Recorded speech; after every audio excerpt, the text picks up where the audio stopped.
Inner Sanctum Mysteries.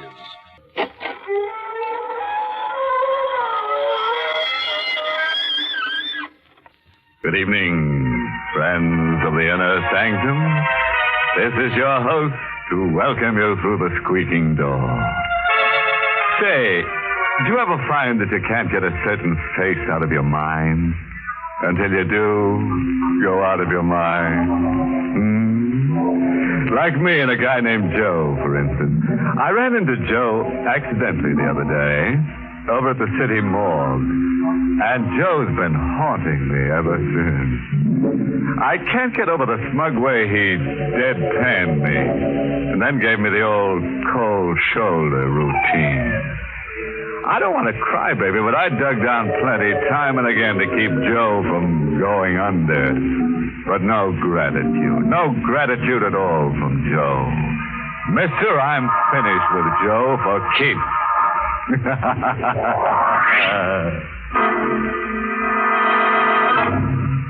Tonight's Inner Sanctum mystery, Murder Takes a Honeymoon, was written by John Robert and stars Everett Sloane in the role of George, with Ann Shepard as Mary. And now for tonight's free lesson in how to improve your scream. Ever get that folksy, woodsy feeling until you're in an absolute frenzy to get away from it all and go native? Well, our honeymooning couple tonight got the urge until they found that living in the country was simply murder. To rhyme it, our twosome found it positively gruesome. Stand by and we'll demonstrate. We're on a milk train somewhere in the east, puffing through the rock and rubble of desolated whistle-stop country. The yellow train lights blink eerily. The hour is sometime between night and morning. One car holds just a young couple. They huddle closely, half asleep, as the train groans into another of its interminable stops. Ravenwood! Entering Ravenwood! Let's stop Lewiston! Ravenwood! George, I heard him say Lewiston, too. No, Ravenwood. Lewiston's next. Oh, there must be a million of these one-horse towns. What's eating you, Mary? Oh, you look like you've just been declared an orphan. I feel like an orphan, George. Cold, I'm hungry. I'm far from home. We're heading home, kid. At the next stop, there's a farm. More land than you can cover in a day, and it's all yours. Wedding gift from me to you. I'm sorry, but the country's not for me. I'm a big city girl. Oh, give it a try, huh? Come on, smile. George, I'm frightened. Of me? I don't know. You've suddenly changed. Buying a farm, packing up without warning, and leaving New York. And all in such a hurry. I'm an impulsive kid. That's how I married you, remember? I dated you blind, waltzed you around once, and boom, on an impulse, I hustled you to City Hall. I bought the farm the same way. The way it happened, it's as if you were running away from something. Running to something, kid. I'm tired of the creeps and the phonies and the crumbs. I'm tired of stale beer, cheap movies, and crowds. Okay, skip it. I'm thirsty. You want me to fetch you a drink? No, thanks. All right, I'll be back in a minute. Oh, George! George! Hey, what kids? George! Hey, you got the jitters. There was a hand out there in the darkness, reaching toward me through the window. Oh, kid, your imagination's gone crazy. You're overtired. George, look. What's that? An envelope. Someone dropped it on my lap. Fell to the floor. Give it to me. What does it say? A crank note. Some country idiot's playing Black Hand. Let me read it. We don't like strangers in Lewiston, especially New Yorkers. Better be smart and read the train schedule back. There's a return train schedule attached to it. Oh, you look as if you were already on that train back. You scare easy, huh? How did anyone know we were coming? Well, that's easy. The real estate man who sold me Rain Tree Farms no doubt stuck the item in the local papers. Come on, shrug it off as a crackpot practical joke. But, Joe, you really want me to believe that someone drove 10 miles in the middle of the night to warn us off? Just to be funny? I'm laughing.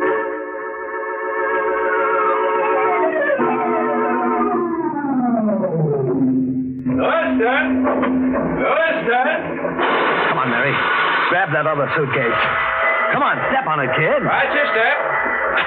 All right, easy does it. There we are. It's so deserted, George. Yeah, everybody's asleep. Well, what'll we do? Come on, we'll camp under that station shed. It's 9 miles out to Rain Tree Farms, and we'll need somebody to drive us there. I may do that. Oh, Drive you out. Been waiting half the night for you. who are you? Ben Myers. There's his parked to the side of the chair.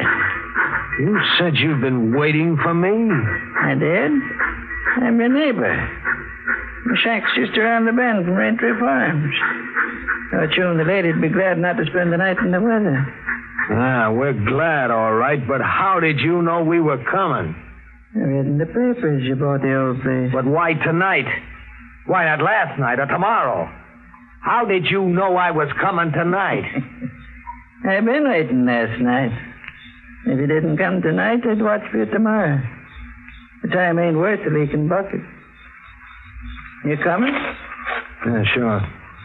Come on, Mary. Here's a busy, son. Ready to light my pipe and we'll be going. Bring your face to the light, son. I've seen you before, ain't I? I don't think so.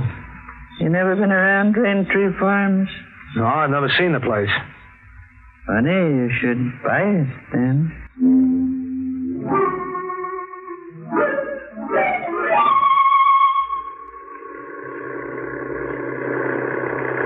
Nobody's tried living in Rain Tree Farm now in 2 years. Why? Some say that it's haunted. Some say there's a black curse on the house. You keep asking questions, kid. He'll have you seeing ghosts coming out of the chimney. Not ghosts, son, but corpses. Corpse.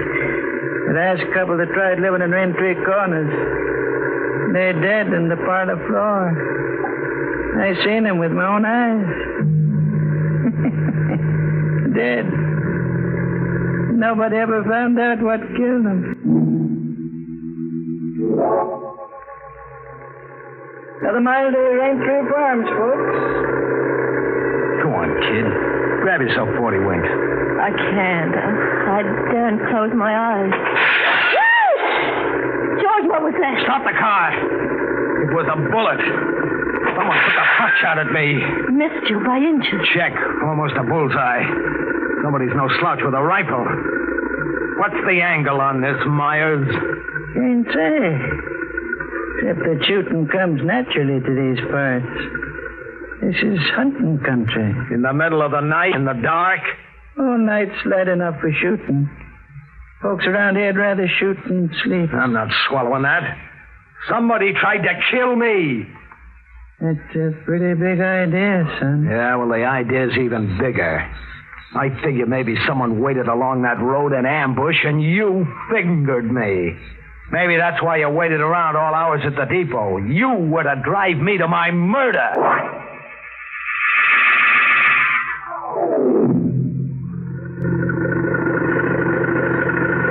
Here we are, folks. Rain Tree Farms. House is up that walk. All right, hand me the luggage, Mary. Yes. Thanks for the lift. Your young man ain't thanking me. His head's busy turning with big ideas. Goodbye, son. I'll be coming around, maybe. With some more of your big ideas. Look, if I ever see you around here, I'll shoot you full of holes on sight for trespassing.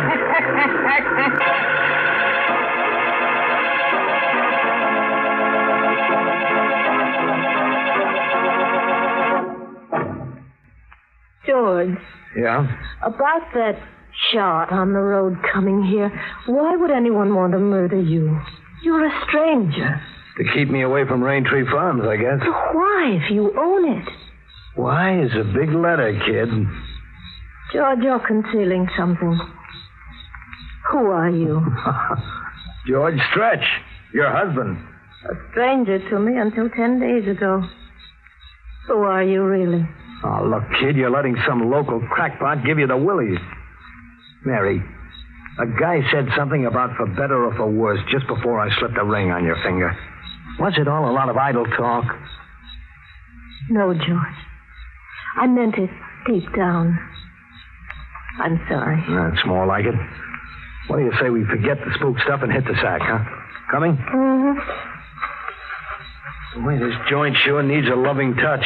And a coat of paint. Now to find the key. Wrong key. The real estate office mailed me 5 different keys. George. Now what? Somebody's inside. I see a moving light. Yeah. And footsteps coming to the door. What are you after, mister? Well, I was trying to get in. What's the shotgun for? Protection?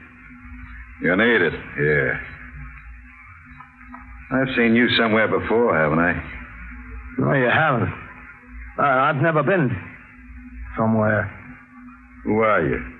I'm George Stretch. This is my wife. We're the new owners. Who are you?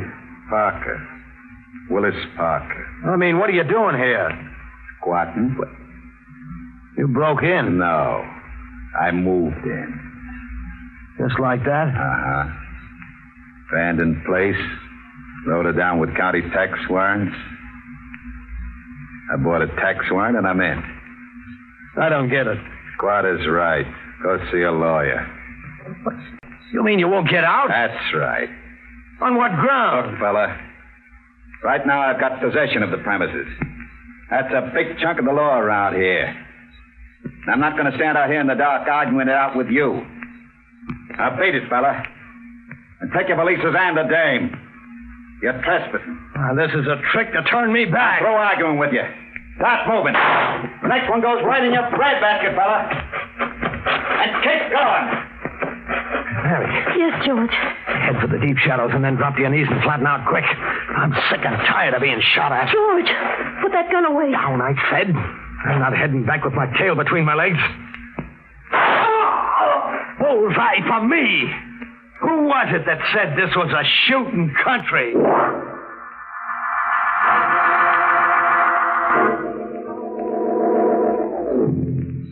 He's dead. Oh, gee, I just meant to nick him. But you killed him in cold blood. In self-defense. He was planning to tail us down the road and blow us to kingdom come. George, you're making that up. Just as an afterthought. Am I, kid? Who do you suppose took that shot at us driving up here? And that couple found mysteriously dead, the couple old Myers mentioned. Who do you suppose killed them? I want the whole truth. Why were you marked for murder? I said why was a big letter.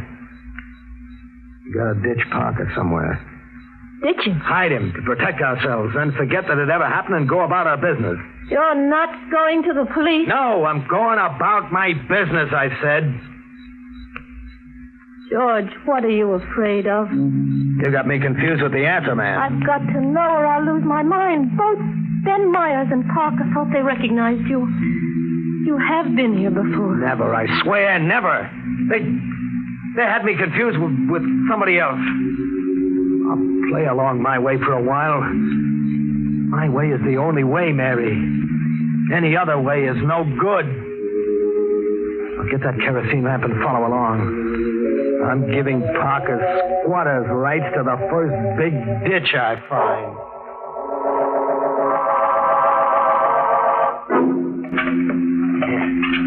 He'll stay put now. Oh, come on, kid. Dry your eyes. You gotta take the breaks as they come and play along, for better or for worse. For better or worse. Murder and burial. How far can we get together now? As far as the house, anyhow. That's as far as I want to get. And I don't care how stiff the price is. You get it, Mary? I don't care.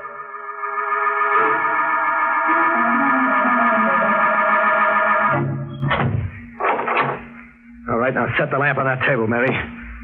And stop staring at me as if I were some kind of a man-eating monster. You're getting on my nerves. I'm sorry, George. All right, that's better. Look around you. What do you see? The room is a wreck. Check and double check. The paneling's ripped out. The floorboards are up. Someone started taking the fireplace apart brick by brick. My property buy doesn't look so good, huh? George. What does it mean? Vandals always have a field day with an abandoned property. No, it means something else. Check, kid.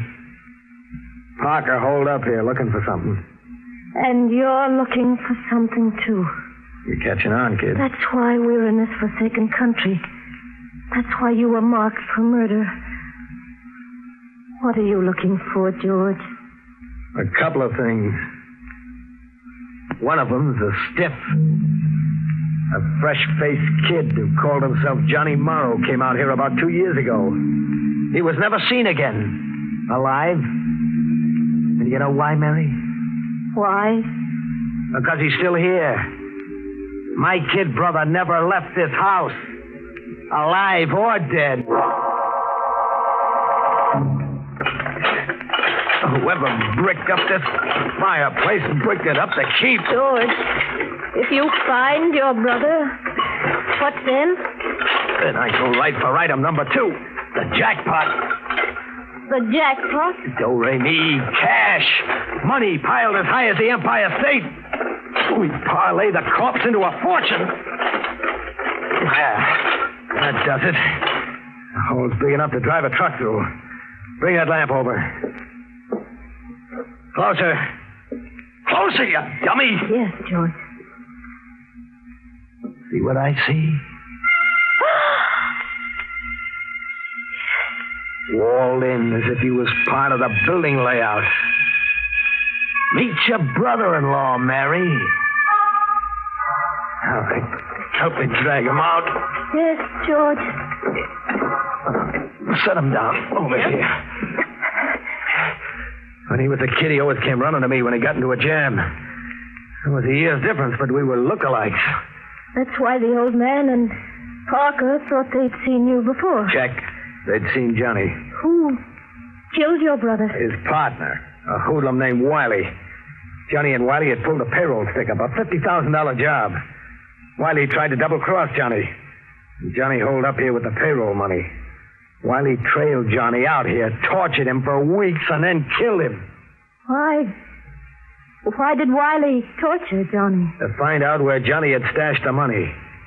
But Johnny never told him. Johnny knew his goose was cooked anyway. How did you find out these things? Johnny smuggled a letter out addressed to me through old Ben Myers. The letter said nothing, but said a lot. Small talk, everyday brother stuff.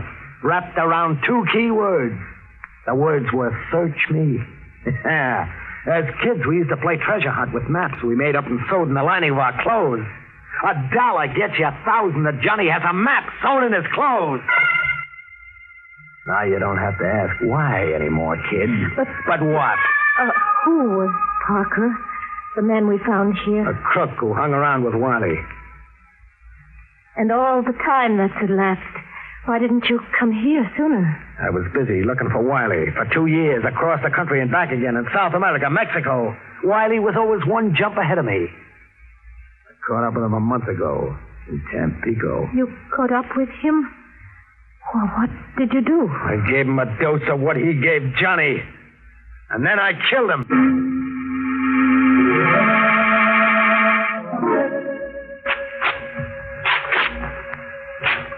You'd have lost that dollar bet, kid. Same trick we had as kids. Yeah, a map inside his coat lining.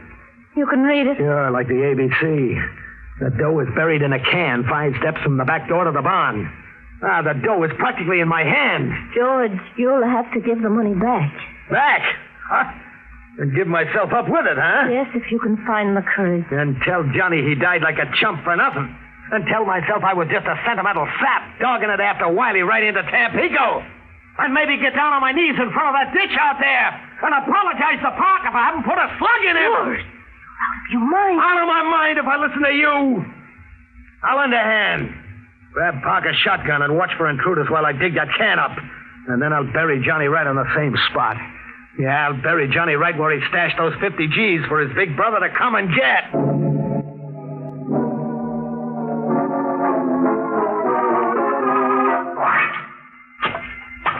That clink is the jackpot. Like music, eh, Mary? Listen to it. Now, look. You see the money, Mary? Green as grass, just as I dreamed of it for 2 years. Just as Johnny and I dreamed of it as kids. Green money, green as grass. And nothing under 100. You ever see a bankroll with nothing under 100 before, Mary? Did you? No. Just as I can recollect, I neither, son. What? I seen small change. $5 bill once.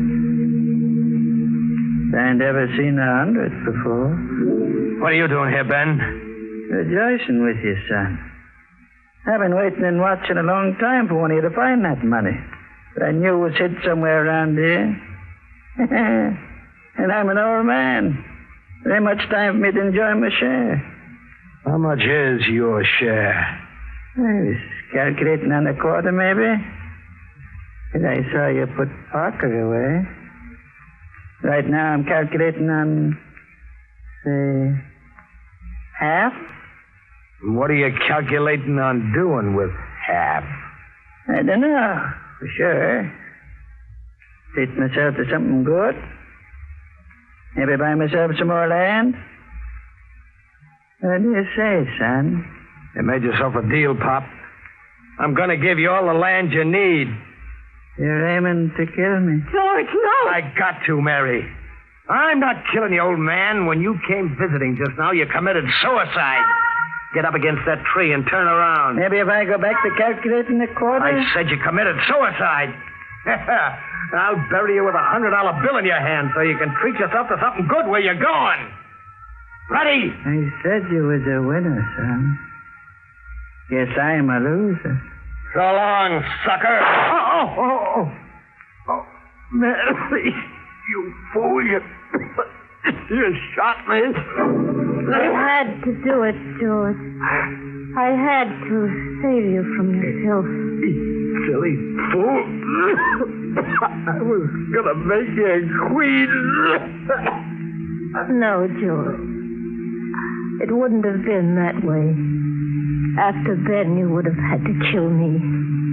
You see, no power on earth would make me go your way. And no power on earth would make you go mine. You saved my life, Mom. How can an old idiot ever thank you? By going to the police. My husband has a confession to make.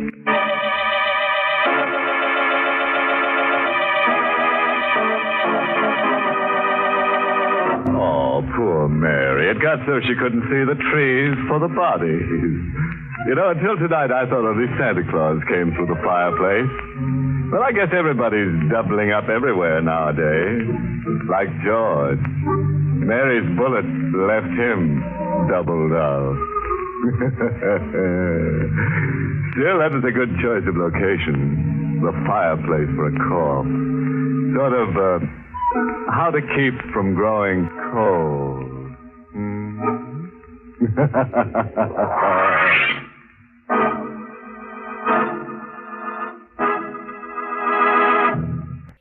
This is Dwight Weiss. This is CBS, the Columbia Broadcasting System.